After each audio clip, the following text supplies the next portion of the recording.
itegeko burya ntabwo ringana n'ubutabera. Ubutabera ni ikintu kiba kiriho cy'igitekerezo, ariko itegeko ni igikoresho kigera kuri ubwo butabera, sibyo?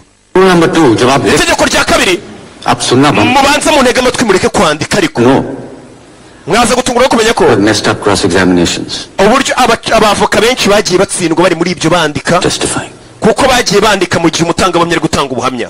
Itegeko rya gatatu, ntukajye ukunda itegeko, uyagira inama abanyamategeko, kuko itegeko buriya ni inshoreke ifuha. Umunsi umwe itegeko rishobora kugutenguha.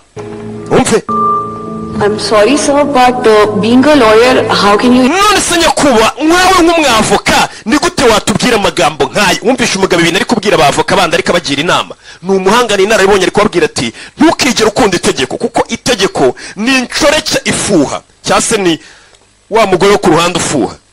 Atakanya kari kose ashobora kugutenguha. Wumvishe ayo magambo, ariko itegeko ushobora kuryiringira rikagutenguha utarubizi. See, listening helps. Kumva birafasha mada. Year 2012. Mu mwaka w'ibihumbi 2012 ahitwa ngo ikirego cyitwaga Nirbhaya. The Nirbhaya case. Ikirego cyitwa Nirbhaya. इसमें से एक माइनर था. सिर्फ 3 या 4 महीने बचे थे उसे 18 साल का होने में. And he was... Ndagira ngo mva amagambo uyu mugabo dutangiranye atubwira.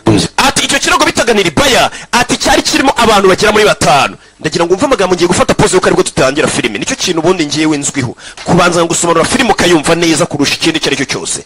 Ati mu mwaka wa 2012 habaye ikirego, bamwe mu bari bakoze icyo cyaha bari abantu bagera kuri 5.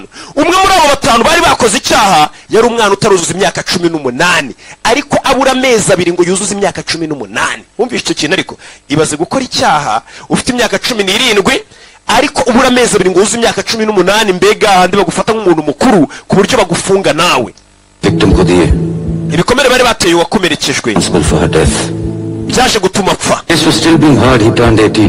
Mu gihe icyo kirego bakiri kugikurikirana, nyine urabona hari ukuntu umuntu akora icyaha bakagikurikirana bakamukatira ngo ngaho kwezi n'abagiye kuba afunzwe by'agateganyo akagaruka. Ati mu gihe icyo kirego bari kugikurikirana, umwe muri babagizi ba nabi 5 bakoze icyaha ariko wari ufite imyaka 17 wabura gato kuzuza imyaka 18, yaje kuzuza imyaka 18 ikirego bakiri kugikurikirana.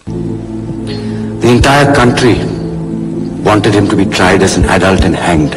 Igihugu cyose cyarasabye ati uwo mwana yakoze icyaha ufite imyaka 17 habura gato ngo yuzuze 18, ariko kuko yamaje kuyuzuza uwo mwana namanikwe nawe napfe nk'abandi, kuko bari bahimukiye yari yaje gupfa.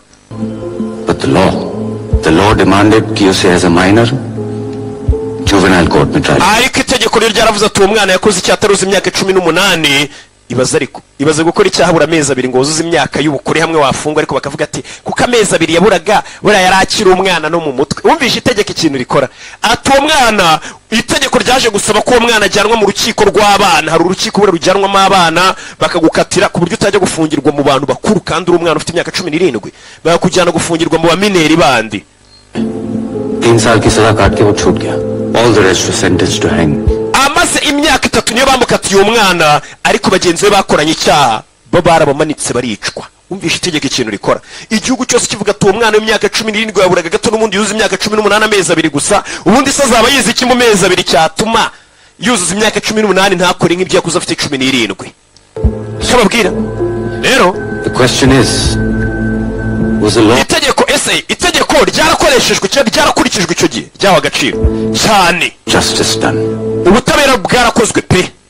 Yes. Cyababwira Sir, आपको क्या लगता है? none se wizera iki? Me, Jewe I am all for the... shangiye mba ndi ku ruhande rw'amategeko wese kabisa. This is abstract. We ari ku ruhande rw'amategeko, ubutabera bwo ntago bwemera. Itegeko niko kuri.